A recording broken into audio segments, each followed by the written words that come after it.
में त्योहारों का मौसम है, नवरात्र मनाया जा रहा है, लेकिन इस पर्व के बीच देश के कई हिस्सों में धार्मिक तनाव बढ़ गया है।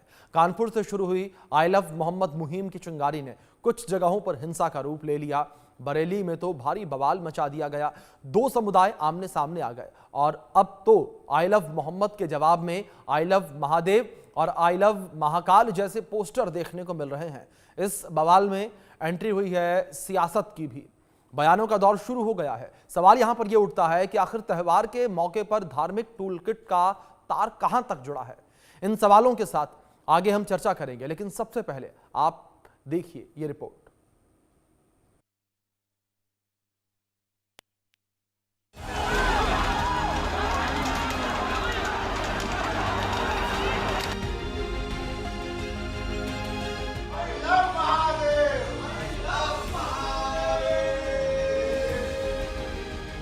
आई love Mohammed versus I love Mahakal. त्योहार से पहले देश में क्यों मचा है बवाल? टूल किट का वार, कहां तक हिंसा के तार? कानपुर से निकली चिंगारी अब देश के कई हिस्सों में पहुंच गई और अब तो हालात बिगड़ने लगे, क्योंकि इस चिंगारी ने हिंसा का रूप ले लिया। बरेली में शुक्रवार को भारी बवाल मचा। हालांकि अभी शांति है, लेकिन इस शांति के बीच भारी तनाव है। नमस्कार, आप देख रहे हैं इंडिया न्यूज।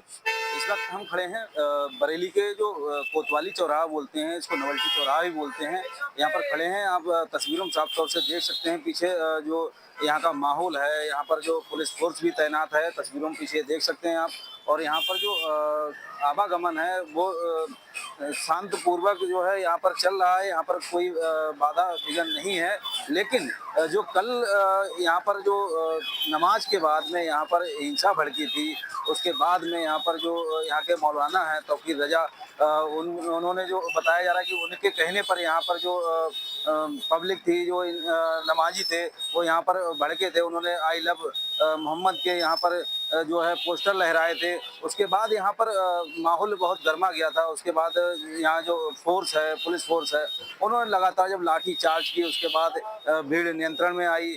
उसके बाद लगातार जो यहाँ पर टीमें बनी हैं, 60 टीमें बनाई गई हैं, वो लगातार यहाँ पर जो उनको हुड़दंगई हैं, दबंगई हैं, यहाँ पर उनको लगातार दबसे दे के उनको गिरफ्तारी की जा रही है। इस हिंसा के पीछे मौलाना तौकीर रजा का नाम सामने आया है, और जब नाम सामने आया तो तौकीर रजा ने सोशल मीडिया पर सफाई दे डाली। मैं ये समझता हूँ कि इस नाम पर जिन लोगों को चोट लगी है वो भी मुबारकबाद के मुस्तहिक है। मुझे शदीद अफसोस इस बात का है कि मैं ने जो एक अमन का रास्ता इख्तियार किया था, और मैं ये चाहता था कि मैं अपनी तकलीफ़, अपनी परेशानी के लिए एक मेमोरेंडम डीएम के ज़रिए अपने मुल्क की राष्ट्रपति को भेजूं और नामूस रिसालत पर जो हमला बार बार होता है, इसके लिए सख्त कानून की बात की जाए। मेरा सिर्फ इतना मकसद था कि मैं वहाँ जाता, नमाज पढ़ता, उसके बाद अपना मेमोरेंडम देता और अपने लोगों से मैं ये अपील करता कि खैरियत के साथ और दुरूद शरीफ का नजराना पेश करते हुए वापस अमन के साथ अपने घरों को जाएं। लेकिन मेरा पैड इस्तेमाल करके और लोगों को गुमराह करने की कोशिश की गई, झूठा बयान अखबार में छापा गया मेरे नाम से और लोगों को गुमराह करने की कोशिश की गई। लेकिन तौकीर रजा ने सफाई तो दे दी, लेकिन इस सफाई पर असल संदेश तो सीएम योगी ने दिया। सीएम योगी ने साफ कर दिया कि हिंसा के पीछे जो भी होंगे उन्हें बख्शा नहीं जाएगा। आपने देखा होगा कल बरेली के अंदर वो मौलाना भूल गया कि शासन किसका है। वो ये मानता था धमकी देंगे और हम जबरदस्ती जाम कर देंगे। हमने कहा जाम नहीं होगा, कर्फ्यू भी नहीं लगेगा, लेकिन कर्फ्यू का सबक तुम्हें ऐसा सिखा देंगे कि तुम्हारी आने वाली पीढ़ी दंगा करना भूल जाएगी। क्या तरीका है? आप सिस्टम को ब्लॉक करना चाहते हैं, और यह प्रवृत्ति थी यूपी के अंदर। 17 के पहले यही होता था, और हम इसी बात को कह सकते हैं कि 17 के बाद हमने कर्फ्यू भी नहीं लगने दिया। लेकिन ऐसे बैरियर को चुन चुन करके वे जिस प्रकार की भाषा को समझते थे उस प्रकार की भाषा से उनको समझा करके उसको उसकी सजा दिलाने का काम भी किया है। उधर इस हिंसा के बाद मुस्लिम धर्मगुरु अमन और शांति की अपील कर रहे हैं। जुमे के बाद जो भी वाकया हुआ वो अफसोसनाक है। बहरहाल जो हालात हैं, इस हालात के पेश नज़र मैं तमाम मुसलमानों से, बिलखुसूस नौजवानों से अमन और शांति बनाए रखने की अपील कर रहा हूँ। और पैगम्बर इस्लाम सल्लल्लाहु ताला अलैहि वसल्लम की तालीमात यही हैं और उन्होंने पूरी दुनिया को अमन का पैगाम दिया, शांति का पैगाम दिया। उन्होंने टकराव की स्थिति पैदा नहीं की। उन्होंने जहाँ भी विवाद की पोजीशन होती थी वहाँ वो समझौता करते थे और उनके बताए हुए रास्ते पर चलना ही मोहब्बत की दलील है। रोड पर उतर के हो हल्ला मचाना, शोर शराबा मचाना, हंगामा करना, ये उनकी तालीमात नहीं है, ये उनकी तालीमात के खिलाफ है। शांति की अपील तो की जा रही है, लेकिन आई लव मोहम्मद के जवाब में अब आई लव महादेव और आई लव महाकाल की एंट्री हो गई है। उज्जैन से काशी तक जारी है पोस्टर, वॉर जारी है। और इससे निपटने की चुनौती पुलिस प्रशासन के सामने है। सवाल उठता है कि धार्मिक त्योहार मौके पर देश में सांप्रदायिक आग को कौन भड़का रहा है, कौन सा टूल किट इसके पीछे काम कर रहा है। Bureau report, India news.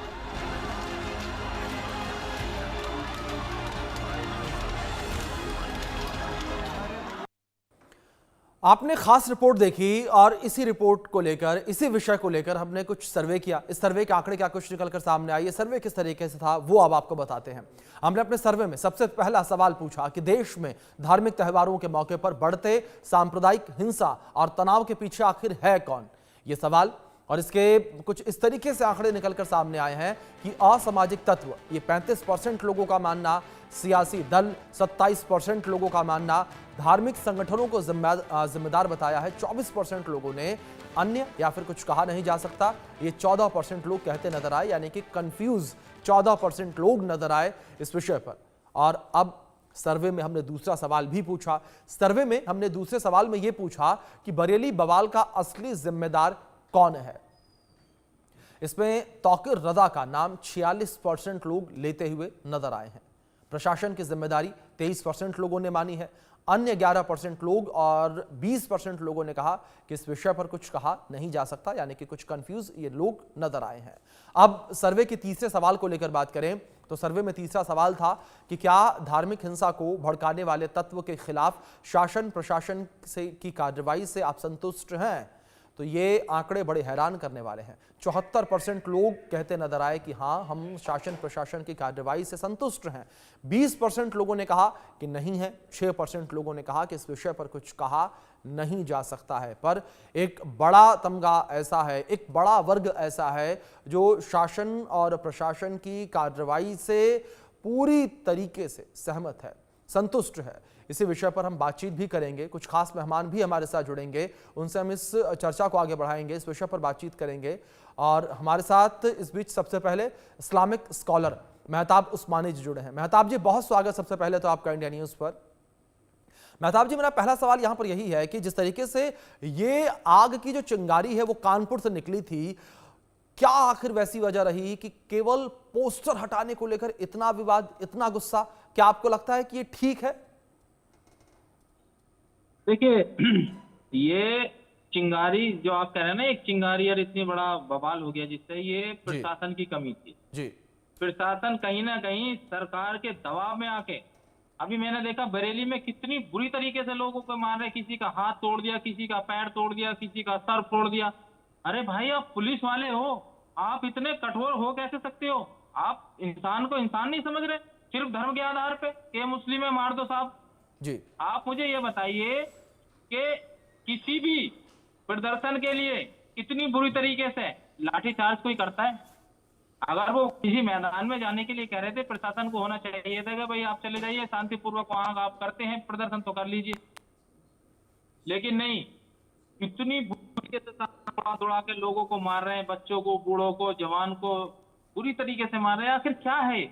ऊपर से देखिए, मुख्यमंत्री जी का मैं इस बात का बड़ा धन्यवाद दूंगा, उन्होंने इतनी बड़ी प्रदर्शन हुए, कानपुर से चला ये प्रदर्शन और पूरे हिंदुस्तान में फैला, उत्तर प्रदेश में फैला, बरेली में फैला, लेकिन मुख्यमंत्री जी का एक भी बयान ये नहीं आया कि गलत कार्रवाई की है और उन पुलिस वालों के खिलाफ या हम उस एफआईआर को वापस लेंगे, नहीं, बल्कि और भड़काने वाली बात कर रहे हैं और डराने वाली। अरे भाई एक बात बताइए ना, आप मुख्यमंत्री हो सूबे के, आपके लिए कोई जाति धर्म नहीं है, आपके लिए सब बराबर हैं। पहली बात तो एक बात मैं आपको क्लियर कर दूं सर, कि किसी भी धर्म का इस विरोध से कोई लेना देना नहीं है। आप के मुख्यमंत्री भी, प्रशासन भी और जो भी और आपकी हिंदू संगठन है वो इसको हिंदू मुस्लिम बनाने में लगे हैं। भाई हिंदुओं का तो कोई मतलब ही नहीं इससे। और दूसरी बात ये जो आप ये आंकड़े दिखा रहे हैं आप कि कितने लोग संतुष्ट हैं, ये कौन लोग हैं जो संतुष्ट हैं? ये कौन लोग हैं जो 74% आप दिखा रहे हैं स्क्रीन पे, ये कौन लोग संतुष्ट हो रहे हैं इस कार्रवाई से? इससे पहले उत्तर प्रदेश के ही बता रहा हूं मैं आपको जी, उत्तर प्रदेश के एक बाबा जी के समागम हो रहा था, उसमें भगदड़ में 100 लोग के आसपास मरे। वो बाबा जी आज तक जेल नहीं गए, क्यों नहीं गए भाई? उनके खिलाफ कार्रवाई क्यों नहीं हुई? उनके खिलाफ योगी जी ने आके क्यों नहीं बोला देखिए जी हम उन्हें गिरफ्तार करेंगे, बेगुनाह लोग मारे गए? ठीक है, लेकिन मेहताब जी इस बीच में एक चीज और ऐड करना चाहूंगा। ठीक है मेहताब जी, जवाब आप आगे दीजिएगा, लेकिन जिस तरीके से आप तमाम ये आरोप भी लगा रहे हैं, मैं इसमें एक चीज और ऐड करना चाहूंगा। तौकीर रजा वीडियो बनाते हैं, वीडियो बनाकर लोगों से अपील करते हैं कि जुमे की नमाज अदा करना, जुमे की नमाज अदा करने के बाद मस्जिद के बाहर आना और विरोध प्रदर्शन करना, घरों में मत रहना, घरों से बाहर आकर इस पूरे मामले को लेकर विरोध प्रदर्शन करना, इसको लेकर क्या कहेंगे? क्या ये सही है? सर मैं आपकी बात का जवाब देता हूँ। आप मुझे बताइए, जितने भी विरोध प्रदर्शन होते हैं क्या उनका कोई लीडर नहीं होता? क्या अपने आप हो जाती है विरोध प्रदर्शन? मैंने जो देखिए जाट आंदोलन हुआ, गुजर आंदोलन हुआ, जितने ऐसे विरोध प्रदर्शन जो खुलेआम ट्रेन की पटरियों तक पर बैठ के हुए, क्या उनका कोई अगुवाई नहीं करता था उनकी? या प्रदर्शन करने के लिए उन्होंने ये कहा कि तुम कोई किसी तरीके का वहां दंगा करें या किसी तरीके के पुलिस से भिड़ें? ऐसा कुछ नहीं कहा उन्होंने। प्रदर्शन के लिए कहा, विरोध प्रदर्शन करना संवैधानिक अधिकार है जी, उसके लिए आपको इतनी बेदर्दी से लाठीचार्ज करने की जरूरत पड़ी जी? आप मुझे बताइए ऐसा क्या हुआ? सूबे के मुख्यमंत्री एक बार भी बयान नहीं देते कि भाई जो कानपुर में हुआ उसकी जांच होगी या कौन दोषी है उसमें, उस पर कार्रवाई होगी। एक बार भी बयान नहीं आया। बयान आता है हम डरा देंगे, हम मुस्लिमों को ये कर देंगे, हम मुस्लिमों को वो। अरे क्या है आजकल, क्या है? आप कितनों को मार दोगे मुझे बताइए, कितना दबा दोगे?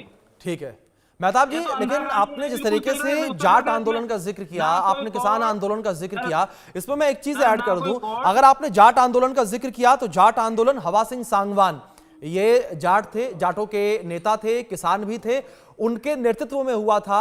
और दूसरी ओर किसान, अगर हम किसान आंदोलन को लेकर बात करें तो राकेश टिकैत, हम सभी को पता किस तरीके से किसानों का नेता है, वो बढ़ चढ़कर आंदोलन में हिस्सा लेते हुए नजर आए, आंदोलन स्थल पर बैठे हुए नजर आए। अगर वहीं हवा सिंह सांगवान को लेकर बात करें तो वो भी जब जाट आंदोलन हो रहा था तब वो भी बैठे हुए थे धरना स्थल पर। लेकिन तौकीर रजा का आप ये देखिए कि उन्होंने वीडियो बनाया अपने बंद कमरे से, घर के अंदर से, और वीडियो बनाने के बाद वो अंडरग्राउंड हो गए और मारने पीटने की जब बारी आई, जब इस तरीके से उपद्रव करने की बारी आई तो आम लोगों को सामने कर दिया। क्या ये ठीक है मेहताब जी? सर मैं आपकी बात मान लेता हूँ, तौकीर रजा साहब ने वो वीडियो बनाया, ये मान लीजिए। उन्होंने वीडियो में ये कहा कि आप पुलिस से भिड़ना या आप उग्र प्रदर्शन करना या कोई आप उपद्रव फैलाना वहां, बताइए एक बार भी उन्होंने वीडियो में सार्वजनिक कर दीजिए क्या बोला उन्होंने। अगर आपके पास जो वीडियो है तो मीडिया पे चलाइए ना, क्या बोला उन्होंने।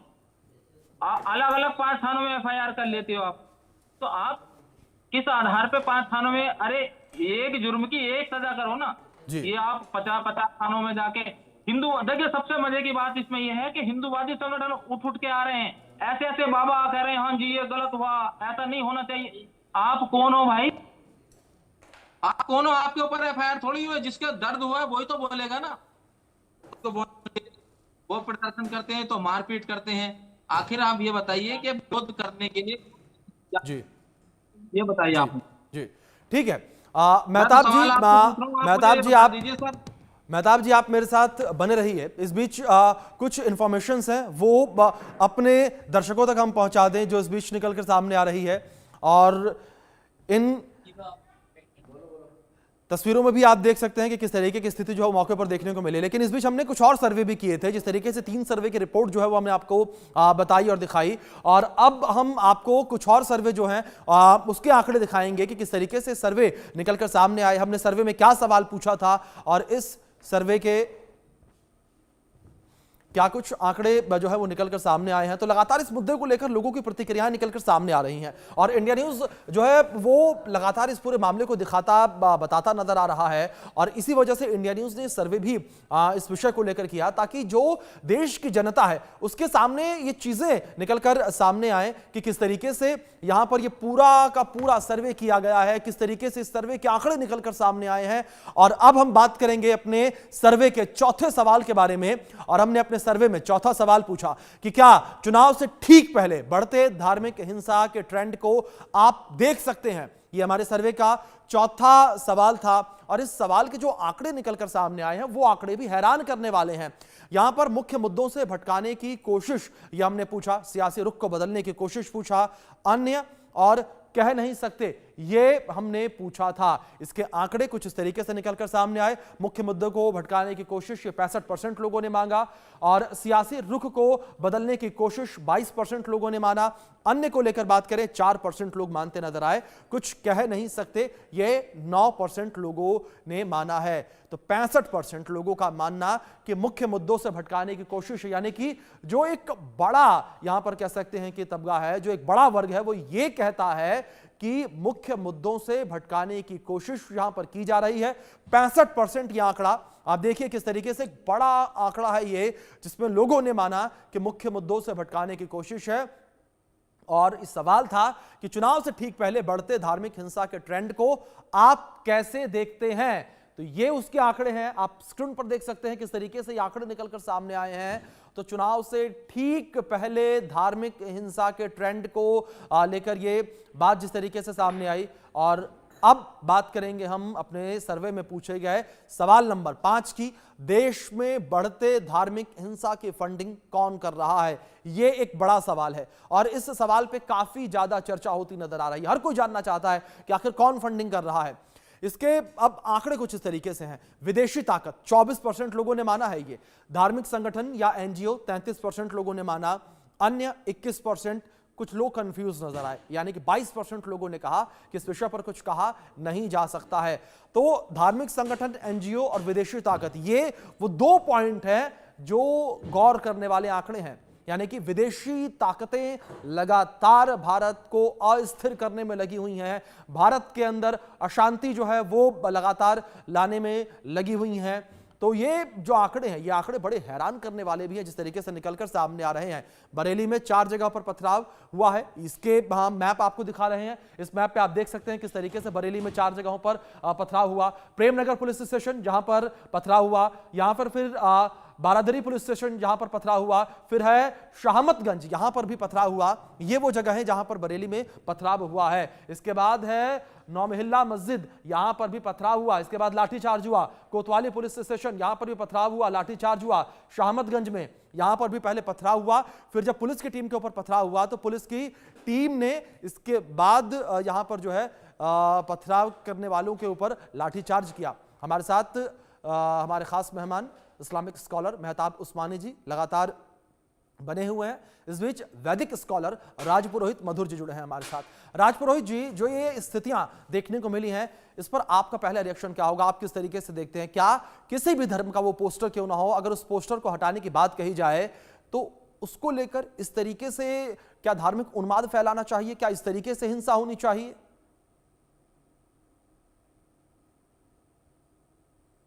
जिस तरह से देश की, समाज की छवि को खराब करने का एक प्रयास किया जा रहा है और समरसता को तोड़ने का प्रयास किया जा रहा है, वह कहीं न कहीं बहुत ही निंदनीय है। आई लव मोहम्मद का एक बैनर जारी करके और समाज को भड़काने की कोशिश कुछ ऐसे मौलाना लोग कर रहे हैं जो कहीं न कहीं बीच बीच में युवाओं को, जिन युवाओं को डॉक्टर बनना है, जिन युवाओं को देश का नेतृत्व करना है, अब्दुल कलाम जैसे लोगों को आकर के नेतृत्व करना है, मतलब उनके आइडियल को अपने जीवन में उतारना है, वो आज के मौलानाओं का एक वायरल भाषण, एक उनकी प्रतिक्रिया को देख करके उनके अंदर एक ऐसा उन्माद, एक ऐसा प्रमाद जग जा रहा है जो राष्ट्र में, समाज में एक ऐसी छवि को बना रहा है कि लोग पहले से ही उनकी संकीर्ण विचारधारा ऐसी बनी हुई है।